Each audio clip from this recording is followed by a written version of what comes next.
6절은 전지하신 하나님입니다. 전지하신 하나님. 모든 것을 아신 하나님. 7절부터 12절은 무소부재하신 하나님. 어디에나 계신 하나님. 사실 오늘 이 시편은 신학적이고 교리적인 내용으로 그렇게 많이 연구되어지고 또 강해되어집니다. 그럼에도 불구하고 오늘 이 시편은 극히 개인적인 고백입니다. 극히 개인적인 경험입니다. 일개 목동이었던 다윗이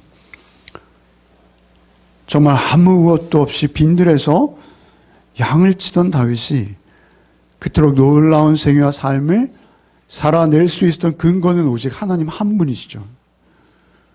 그 하나님을 고백해내는, 그 하나님과의 인격적이고 실제적이며 깊이 있는 교제와 사귐, 그것을 통해서 마치 하나님 앞에 자신이 홀로 있는 듯 너무나 생생하고 아름답게 고백하는 것이죠.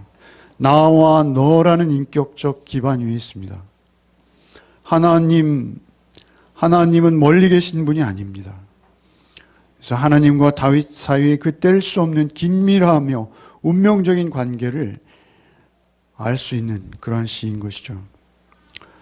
제가 아무리 이 시편을 강의한다 해도 이것이 이 시편을 이해하는데 여러분에게 얼마나 도움이 될지 의문입니다. 이 시편은 여러분이 만일 하나님을 만나셨다면 여러분 각자가 가지고 계시는 그 내밀한 하나님과의 경험과 오버랩 겹쳐져야 됩니다. 그래서 이 고백이 여러분의 고백이 되어야 되는 거예요. 시입니다, 시. 그래서 사실은 권사님들께서 오늘 적절히 이 가사를 그대로 찬양을 해주셨습니다만 저의 강의보다도 오히려 그렇게 마음에 젖고 마음에 와 닿는 특성으로 이 시를 한번 여러분이 묵상하는 것이 훨씬 더 도움이 되지 않을까라고 여겨지기까지 합니다. 그럼에도 저는 어쩔 수 없이 이 시편을 강의해야 하는 것이죠. 이것은 나이가 들면 들수록 20대, 30대, 40대, 50대, 60대, 70대 우리가 하나님 앞에 서기까지 읽을 때마다 다른 모습과 다른 색깔로 우리에게 다가올 수 있는 거예요. 너무 흔하고 너무 잘 알기 때문에. 그럼에도 불구하고 이 시편이 우리에게 우리의 삶에 얼마나 묵상되어지는지요. 오늘 한번 같이 묵상하시면서 은혜를 나누시겠습니다. 1절과 2절을 한번 같이 읽겠습니다. 여호와여 주께서 나를 살펴보셨으므로 나를 아시나이다. 주께서 내가 앉고 일어섬을 아시고 멀리서도 나의 생각을 밝히 하시오며. 다윗이 경험했던 하나님은 굉장히 실제적이고 내밀한 하나님이에요. 여러분, 우리는 내가 낳은 자식일지라도 잘 모릅니다. 나를 낳아주신 부모님도 내가 그 속을 알 수 없습니다. 나와 부부가 되어진다 하더라도 부부도 서로 한계가 있습니다. 직장에서 하루 종일 8시간 이상 얼굴을 대하는 동료일지라도 그를 알 수 없습니다. 사람이 사람을 안다는 것은 참 힘들고 거의 불가능하다. 저는 그렇게 여깁니다. 그런데 다윗의 고백은 하나님께서만큼은 나를 아시는데 내가 앉고 일어섬조차 하시고 나의 생각까지 밝히 하십니다. 이렇게 말하는 것이죠. 앉고 일어섬, 생각까지 안다는 것은 나의 모든 언행의 동기까지 하나님께서는 다 아신다는 거예요. 밝히 아신다는 것은 낱낱이 빠짐없이 아신다는 것이죠. 3절과 4절 한번 읽어보겠습니다. 나의 모든 길과 내가 눕는 것을 살펴보셨으므로 나의 모든 행위를 익히 아시오니 여호와여 내 혀의 말을 알지 못하시는 것이 하나도 없으시니이다. 나의 모든 길이라는 것은 나의 모든 생활 방식, 사실은 나의 작은 습관까지도, 나의 행위, 그죠? 제가 오늘 아침에 물을 얼만큼 마셨는지, 양치물을 얼마나 받았는지, 하나님과의 친밀한 교제에서 나의 작은 신음 하나도, 나의 동작 하나도, 심지어는 나의 눕는 것까지 살펴보셨다. 나의 눕는 것, 이것은 아주 내밀한 것입니다. 은밀한 것이죠. 여호와여, 내 혀의 말을 알지 못하는 것이 하나도 없습니다. 이것은 세번역에는 이렇게 번역했습니다. 표준 세번역에 내 혀를 놀려 말하지 않아도 주님께서는 내가 하려는 말을 이미 다 알고 계십니다. 내 혀를 움직여 말하지 않아도, 이렇게 번역하지 않고요, 내 혀를 놀려 말하지 않아도, 움직여, 놀려, 이거 다 한국말이에요. 순전히 우리말이에요. 순수한 우리말이에요. 그런데 왜 내 혀를 움직여 말하지 않아도 라고 하지 아니하고 놀려 말하지 아니하도 이렇게 번역했을까요? 우리가 얼마나 혀를 함부로 놀리는지요. 내 생각과 내 동기가 얼마나 참으로 추하고 누추함에도 내 혀는 쉽게 놀아나는지요. 그런 의도가 있지 않은가 여기죠. 그렇게 내가 말하지 않은 것조차도, 오히려 내가 말할까 말까, 말하지 않은 것조차도 주님께서는 이미 다 알고 계십니다. 이것은 인격의 밑바닥까지 다 보시고 1절과 3절에 두 번 반복된 살펴보셨다라는 표현이 있어요. 살펴보셨다. 살펴보았다는 것은 자세하게 보셨다는 것입니다. 전지하신 하나님께서 모르는 것이 없으십니다. 그런데 하나님께서 무엇을 아시기 위해서 나를 살펴보시기까지 하셨을까요? 왜 이런 표현을 쓸까요? 그것은 하나님이 나를 살펴보셔야지만 알 수 있다는 것이 아닙니다. 그것은 다윗과 하나님과의 특별하고 내밀한 애정의 관계 속에서 하나님의 시선을 다윗이 의식하고 있는 거예요. 하나님이 나를 보고 계시구나. 하나님께서 나를 그냥 보시는 것이 아니라 살펴서 구석구석까지 나의 생각과 나의 마음의 변화까지 다 보고 계시는구나. 이것은 은혜입니다. 하나님께서 나를 너무 잘 아시는 거예요. 그 친밀함과 깊은 사귐은 하나님과 나만 아는 거예요. 그래서 이렇게 고백할 수 있는 것이죠. 여기서 안다라는 말이 5번이나 나왔는데요. 우리가 잘 아듯이 그 중에 몇 번은 야다라는 단어입니다. 야다 아시잖아요. 야다. 창세기, 제가 늘 말씀드린 창세기 4장 17절 아내와 동침함에, 창세기 4장 25절 다시 아담이 자기 아내와 동침함에 반복되는 표현이에요. 창세기 19장 8절에는 내가 남자를 가까이 하지 아니한 두 딸이 있노라 이렇게 말할 때 가까이 하지 아니한 롯이 말하는, 그것은 남자를 알지 못하는 이 표현이고, 역시 히브리어로는 야다예요. 야다. 여기에 나온 야다와 동일한 표현이에요. 여러분, 부부는 부부로서만 정말 동침하는 그 행위를 통해서만 알 수 있는 내밀함이 있어요. 그것은 말로는 설명할 수 없는 것이죠. 부부만 교감하는 것입니다. 누가 알 수도 없고 알아서도 안 되는 것이죠. 하나님께서도 역시 우리와 그렇게 교제하기 원하세요. 우리와 그렇게 만나기 원하세요. 사사기 3장 1절 이하에 이런 말씀이 있어요. 여호와께서 가나안의 모든 전쟁을 알지 못한 이스라엘을 시험하려 하시며 이스라엘 자손의 세대 중에 아직 전쟁을 알지 못하는 자들에게 그것을 가르쳐 알게 하려 하사. 알게라는 표현이 3번, 4번 등장해요. 전쟁은요, 우리의 머리로 배울 수 없어요. 전쟁은 우리의 머리로, 지식으로, 수업으로 전쟁의 상황을 우리가 알 수 없다는 거예요. 칼과 칼이 부딪히고 창이 나를 향해서 날아들고 피비린내가 진동하는 속에서 내 생명이 언제 끊어질지 모르는 그 위협, 그것은 그 피비린내 나는 그 한 중심에 자기가 서보지 않고는 알 수 없는 거예요. 그것은. 영적 전쟁도 동일한 것입니다. 영적 전쟁도 이 전쟁, 이 싸움, 영적 전쟁을 통해서 내 생명이 얼마나 위태롭고 저주스러운지, 그 가운데서 하나님은 누구이신지, 하나님은 어떻게 나를 찾아오셨고 어떤 존재로 내 안에 지금 역사하시는지, 그것은 내가 경험을 통하지 않고 성령의 도우심이 없이는 도저히 알 길이 없는 것입니다. 그래서 그것은 성령님의 임재만을 통해서 하는 거예요. 여러분, 요한복음 1장에 새벽에도 이미 말씀드렸지만 나다나엘을 보십시오. 나다나엘에게 빌립이 와서 우리가 하나님의 아들을 봤어, 가자. 무슨 나사렛 선한 것이나 믿지 않습니다.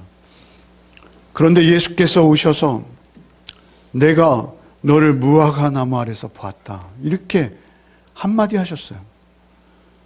그러자 나다나엘이 갑자기 당신은 참 하나님의 아들이십니다, 이렇게 고백하는 것이죠. 학자들에 따라서는 아마도 나다나엘이 그 무화과 나무 아래서 기도했을 것이다. 또 어떤 학자는 환상을 보았을 것이다. 아니, 어떤 특별한 사건이 있었을 것이다. 여러 가지 해석이 있습니다. 그러나 어찌되었던 나다나엘은 그 무화과 나무 아래에서 하나님을 만나는 경험을 하고 있었어요. 그것은 아무도 모르는 거예요. 인간은 알 수 없는 거예요. 그런데 누군가 자기에게 나타나서 그 장면을 정확히 일러서 이야기하는 거예요. 내가 너를 무화과 나무 아래서 보았다. 그 말씀 한마디로 나다나엘이 충분한 거예요. 여러분, 하나님 말씀이 우리에게 찾아오고 하나님 말씀이 들려올 때 그 말씀 안에서 살아계신 하나님, 영원한 우리의 심판주 되시는 두려우시나, 그러나 그 두려움에서 나를 구원하시기 위해서 그 아들을 십자가에 죽게 하신 하나님, 그 하나님을 만나는 경험은 우리에게 있어서는 성령의 도우심이 없이는 불가능한 거예요. 그러나 그 만남의 경험은 우리의 인생의 어떠한 만남도, 어떠한 열매도, 어떠한 경험도 대체할 수 있거나 무엇라 대신할 수 없고 우리의 말로 형언할 수 없는 그런 만남인 것이죠. 지금 다윗은 그렇게 만나고 있는 거예요. 1절에 아시나이다, 2절에 아시고 아시오며, 3절에 아시오니, 4절에 알지 못하는 것이 하나도 없습니다. 이 고백은 다윗의 고백인 거예요. 하나님과 친밀한 교제 속에서 늘 하나님의 임재 속에서 순간순간, 어느 순간을 제외해도 하나님 없이는 살 수 없었던 다윗, 그 다윗이 경험한 하나님을 지금 너무나 아름답고 자연스러운 모습으로 고백하는 거예요. 그 한낱 목동 출신인 다윗이 그토록 놀라운 현존하는 삶을 살아낼 수 있었던 유일한 근거와 이유가 오늘 이 시편에 있는 거예요. 그래서 이렇게 말하는 거예요. 비밀스러운 곳, 나만 남겨두기 원하는 곳, 누구도 모르리라 생각하는 그곳. 그런데 그냥 도청하고 CCTV가 나를 촬영하고 있는 그 정도가 아니라 내 마음의 생각과 동기까지 낱낱이 알아버리시는 그러한 분이 계신 것을 늘 의식하는 거예요. 늘. 이것은요, 사실 두려운 것입니다. 하나님을 알지 못하거나 하나님을 피하거나 적당히 외면하거나 적당히 거리를 두기 원하는 자에게는 사실은 이것은 두려운 상황이에요. 그러나 하나님 앞에 온전히 결심하고 결단하고 하나님 앞에서 나보다 나를 더 잘하신 당신이 아니고는 내 인생이 엉망진창이 되고 내 인생이 구겨져서 정말 누추하고 추하고 냄새나서 도저히 볼 수 없는 인생으로 구겨질 수밖에 없는 것을 인정하고 하나님 앞에서 나보다 나를 더 잘하시는 당신이 나의 전체 삶을 맡으십시오. 나를 주관해 주십시오. 나를 다 오픈합니다. 나의 재산, 나의 은밀한 생각, 나의 모든 것 하나님 앞에 다 내어놓습니다. 하나님께 모든 권리가 오직 하나님께만 있습니다. 그렇게 될 때 그게 평안입니다. 그게 위로고 그게 소망인 거예요. 그게 살아갈 힘인 거예요. 그래서 다윗은 이렇게 말하고 있는 거예요. 오히려 걱정도 없고 염려도 없어요. 스치는 바람결에서조차 하나님을 호흡할 수 있는, 완전히 내 안에 나는 없어지고 하나님이 임해 계신 그 상태, 그 위로와 그 소망은 어디에 비할 수 없는 거예요. 어떤 주석가는 이 시편을 해석할 때 다윗이 위기였다고 합니다. 위기. 맞습니다. 다시 살펴보겠습니다만 그의 아무리 위기라도요, 그는 당당한 거예요. 담대한 거예요. 한 가지 이유예요. 하나님 때문에. 여러분 5절 6절 한번 같이 읽어보시죠. 5절 6절 주께서 나의 앞뒤를 둘러싸시고 내게 안수하셨나이다. 이 지식이 내게 너무 기이하니 높아서 내가 능히 미치지 못하나이다. 내 앞뒤를 둘러싸시고, 여러분 어느 주석가가 우리 앞보다 우리 뒤가 중요하다 이런 주석을 해서 정말 맞는 것 같아요. 여러분 우리 그런 말 많이 하잖아요. 저 녀석이 내 등 뒤에서 비수를 꽂았어 뭐 이렇게 말하기도 하고, 저 녀석이 내 뒤통수를 쳤어 뭐 이렇게 말해보신 적 없어요? 사실 다윗은 말이죠, 앞보다 항상 뒤가 무서운 그런 상황이에요. 지금 이 상황도 마찬가지입니다. 그러니까 수많은 전쟁터에서 그 골짜기 협곡을 지나기도 했고요. 사울에게 쫓겨서 말이죠, 정처 없이 뒤가 얼마나 가려웠겠어요. 10여 년을 자기 생명을 보존하기 위해서 도망길에 있었어요. 그래서 그는 시편 23편 우리 잘 아는 대로 내가 사망의 음침한 골짜기로 다닐지라도 두려워하지 않는 것은 주께서 내 지팡이와 막대기가 되시기 때문에 두려워하지 않는다. 나의 뒤를 봐주시는 거예요. 아무리 병법이 훌륭하고 또 무술이 출중해도 여러분 뒤에서 오는 공격은 막을 수가 없는 거예요. 그러나 하나님은 내 앞뒤에 안수하셨나이다. 안수한다는 것은 손을 얹는데 보호와 축복을 의미하는 거예요. 다른 성경에서는 그냥 손을 얹었나이다 이렇게 했는데요. 여러분 그렇게 주님이 나의 뒤에도 손을 얹고 계신 것을 알기에 그의 삶이 가능했던 거예요. 어떠한 위험상에, 다윗의 생에 그 많은 골짜기들이 있었지만 나는 오히려 당당하고 담대하게 걸어올 수 있었다. 내가 봐도 그 길은 내가 감당한 길이 아니요, 그 길은 하나님께서 함께 하시자면 도저히 지나올 수 없는 길들이었는데 그 지식이 내게 너무나 기이하고 그 지식이 내게 너무나 놀라워서 6절에 이어서 말씀해요. 이 지식이 내게 너무 기이하고, 하나님을 아는 지식, 하나님이 나의 손이 되어주셔서 그 손으로 나의 뒤까지 덮어주시는 분이심을 깨달아 알 수 있었던 그 지식, 그 지식이 내게 너무 기이하고 높아서 내가 능히 미치지 못하나이다. 그것은 하나님께서 성령으로 우리에게 찾아오셔서 허락하시는 지식, 허락하시는 지혜인 것이죠. 그때만 우리는 그런 삶을 살 수 있는 것이죠. 7절 8절 한번 읽어보겠습니다. 내가 주의 영을 떠나 어디로 가며 주의 앞에서 어디로 피하리까? 내가 하늘에 올라갈지라도 거기 계시며 수울에 내 자리를 펼지라도 거기 계시나이다. 내가 주의 영을 떠나 어디로 가며 주의 앞에서 어디로 피하리까? 주는 영이십니다. 영이세요. 어디에나 계시다는 것이죠. 놀라운 것은 하늘에 올라갈지라도는 놀랍지 않습니다. 여러분, 하늘은 원래 하나님이 계신 곳이에요. 그런데 놀라운 것은 내가 스올에 내려갈지라도. 여러분, 스올은 교리적으로 하나님이 계시지 않은 곳입니다. 하나님과 단절되어지는 곳입니다. 우리가 영원한 멸망으로 심판으로 가는 곳이 스올, 지옥, 무저갱인 것이죠. 그런데 그 무저갱 스올까지 내가 하나님을 피해서, 하나님 좀 따라오지 마세요, 하나님 좀 안 계셨으면 좋겠어요, 스올까지 도망가서 말이죠. 그 무덤에 그 벌레와 먼지가 쌓여있는 그 무덤에 내 잠자리를 펴고 있는데 거기에도 하나님 찾아오시는 거예요. 이런 믿음이 어떻게 가능할까요?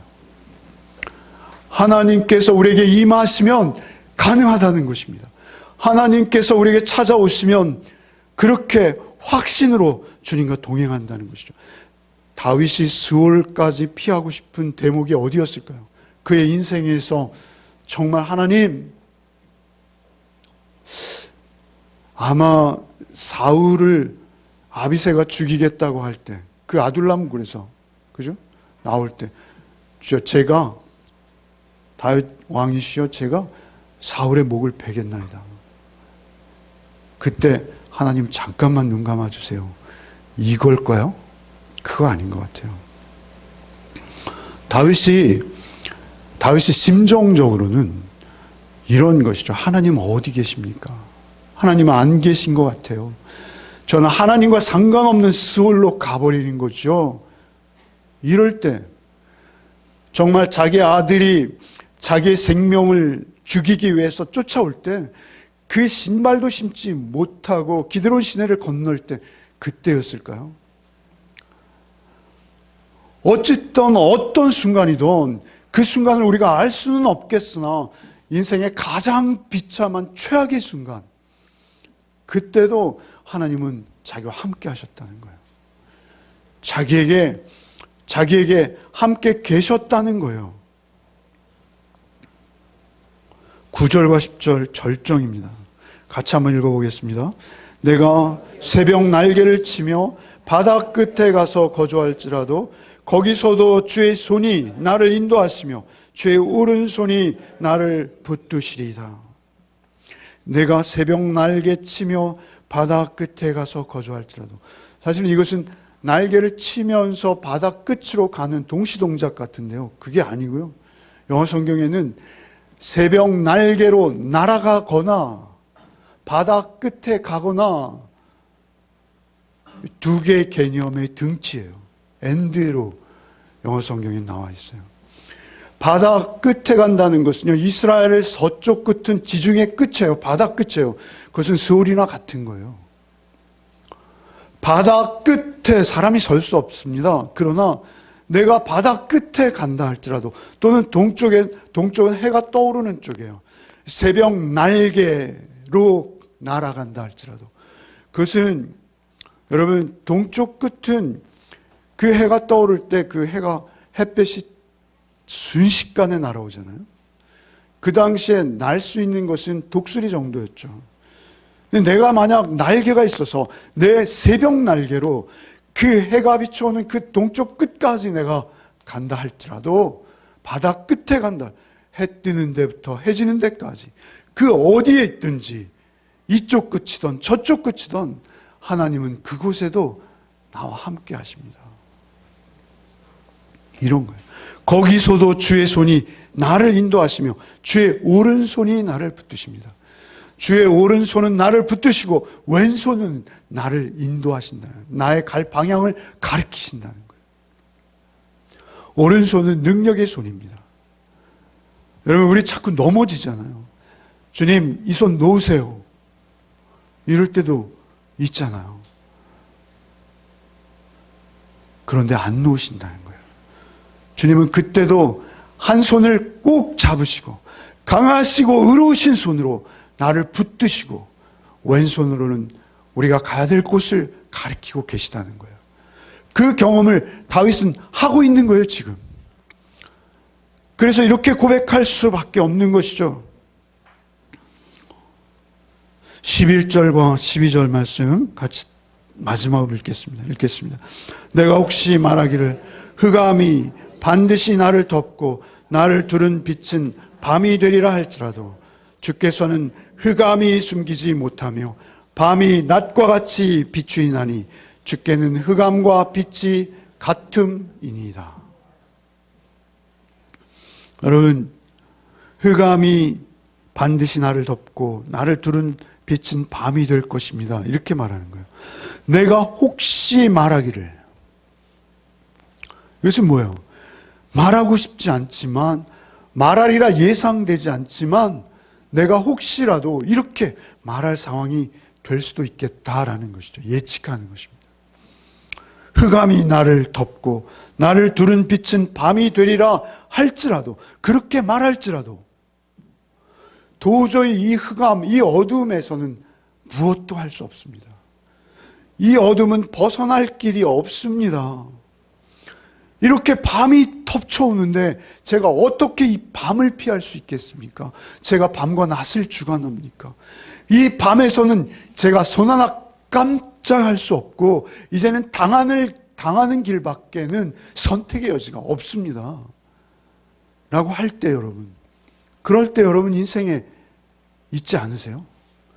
어떨 때는 매일 그런 거 아니에요? 그럴 때 일지라도인 거예요. 12절은 역전입니다.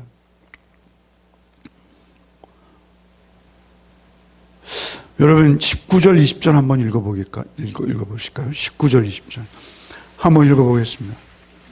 시작. 하나님이여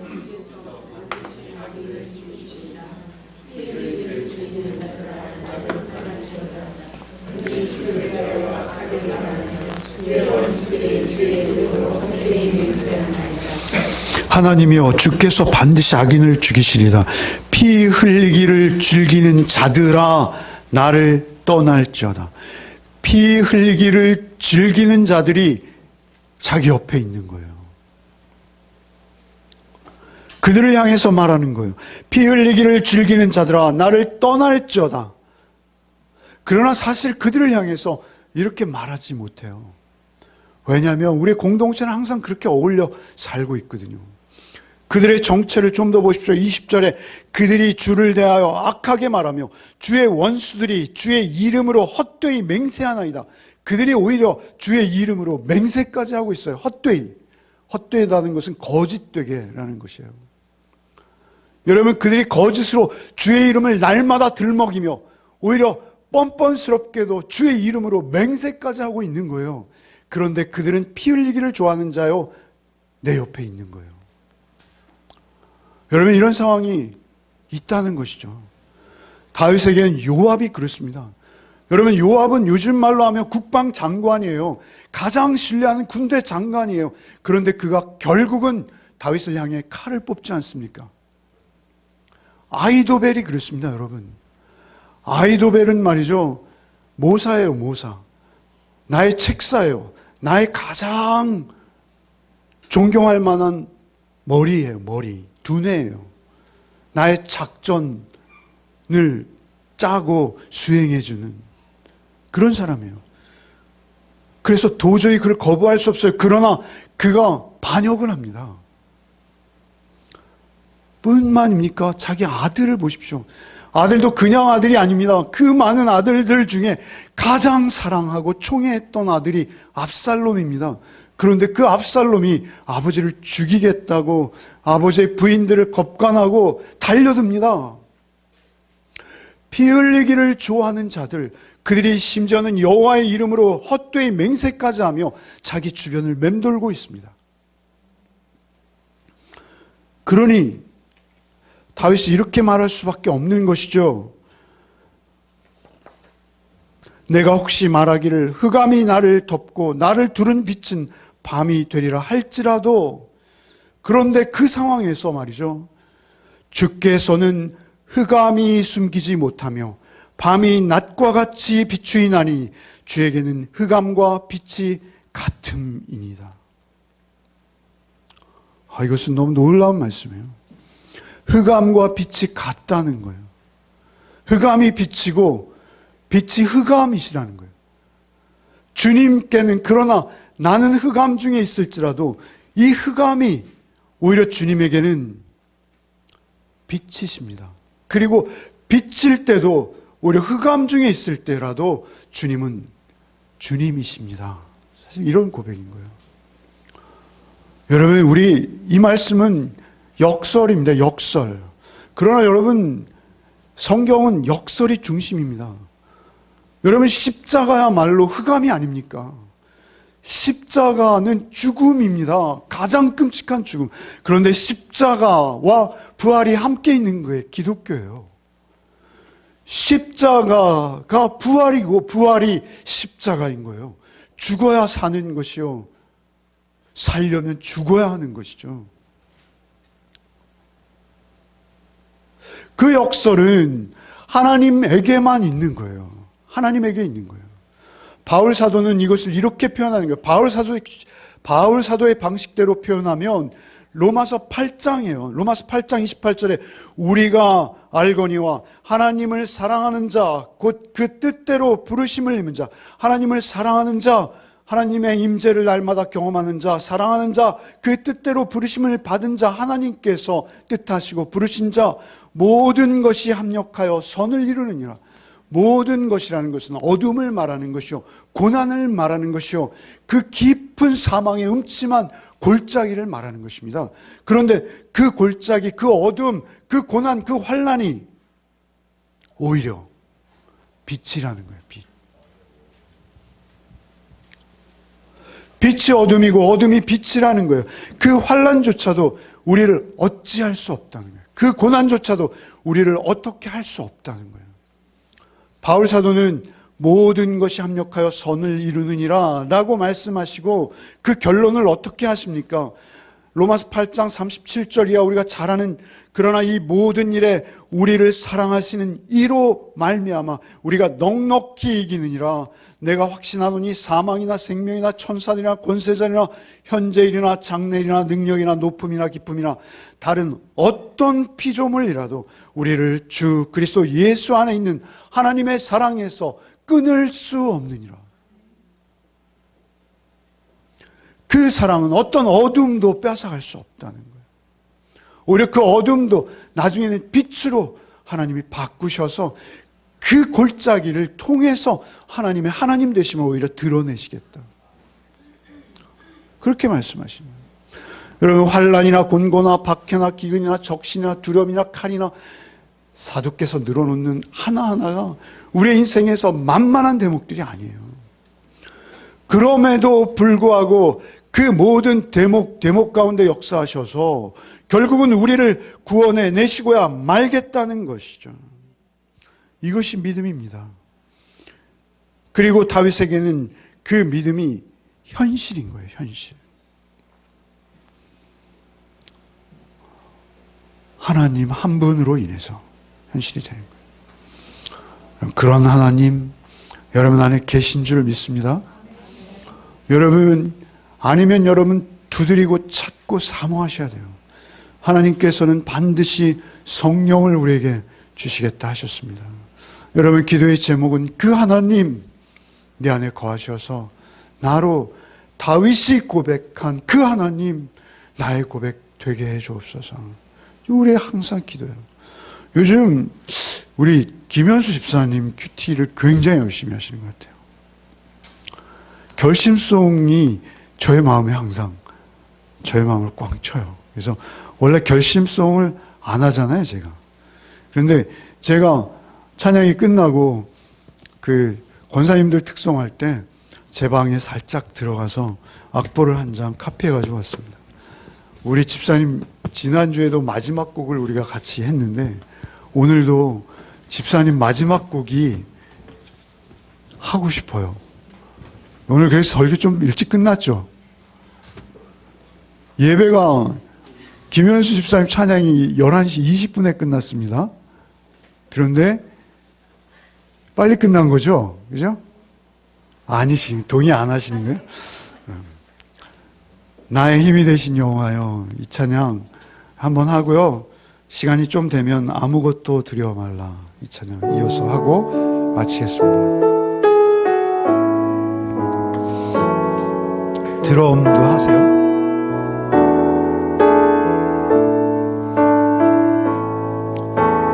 힘이 되신 여호와여, 내가 주님을 사랑합니다. 주는 나의 반석이시며 나의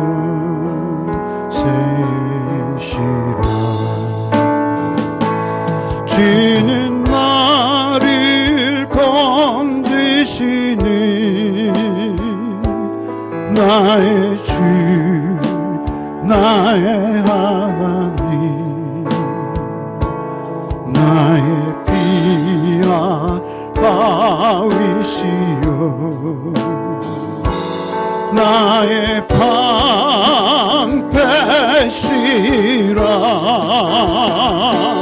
나의 하나님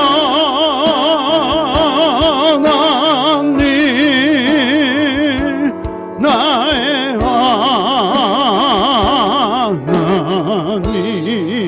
하나님 구원의 뿌리시여 나의 산성이라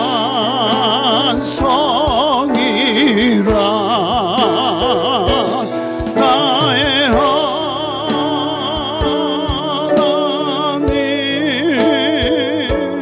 나의 하나님 그는 나의 여호와 나의 구세주 나의 하나님 나의 하나님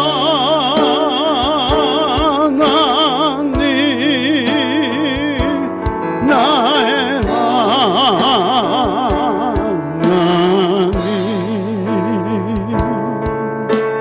그는 나의 여호와 나의 구세주 다윗을 한번 묵상해 보세요.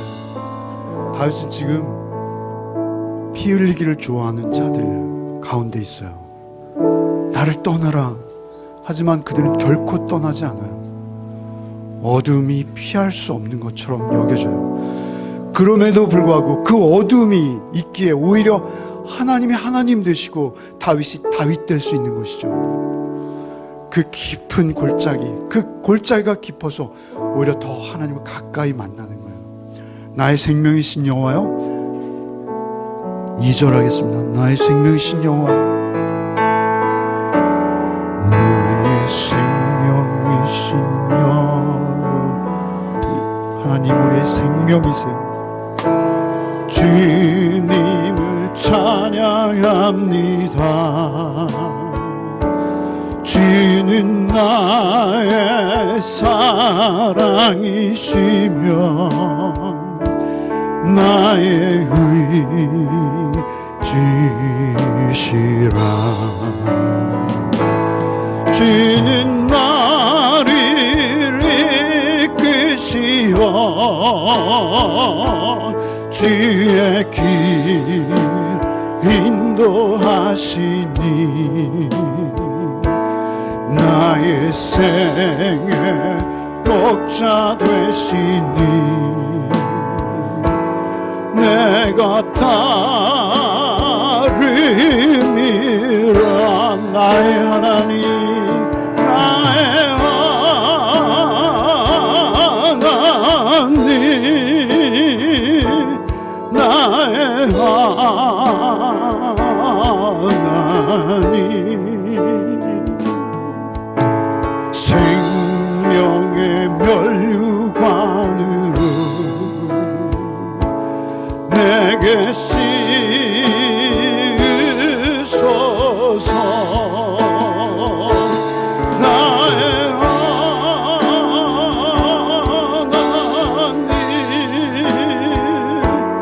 나의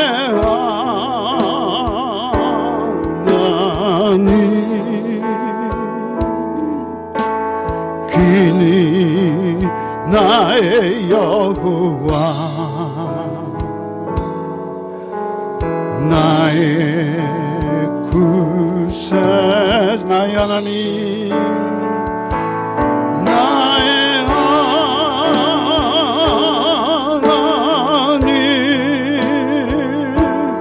나의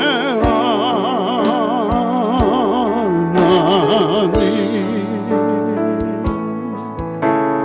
그는 나의 여호와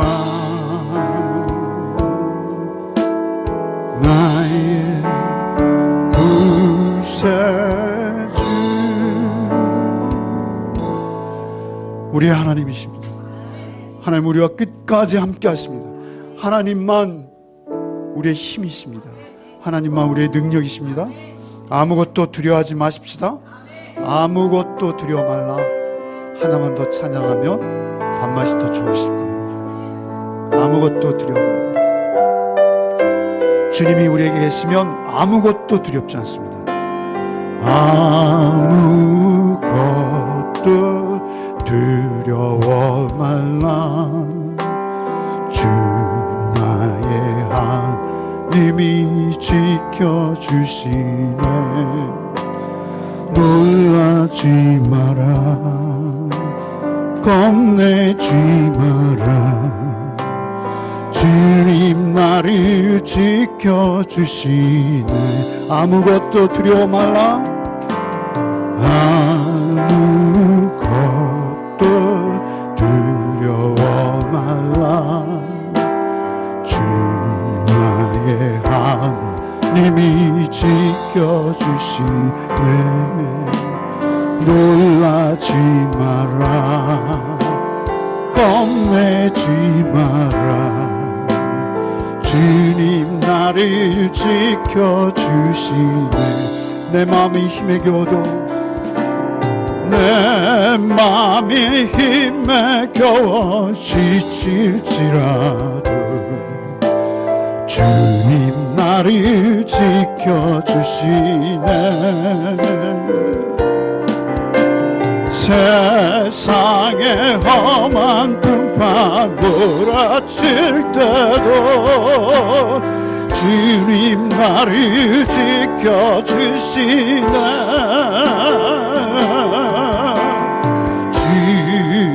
주님은 나의 산성, 주님은 나의 요새, 주님은 나의 소망, 나의 힘이 되신 여호와. 주님은 나의 산성, 주님은 나의 산성, 주님은 나의 요새,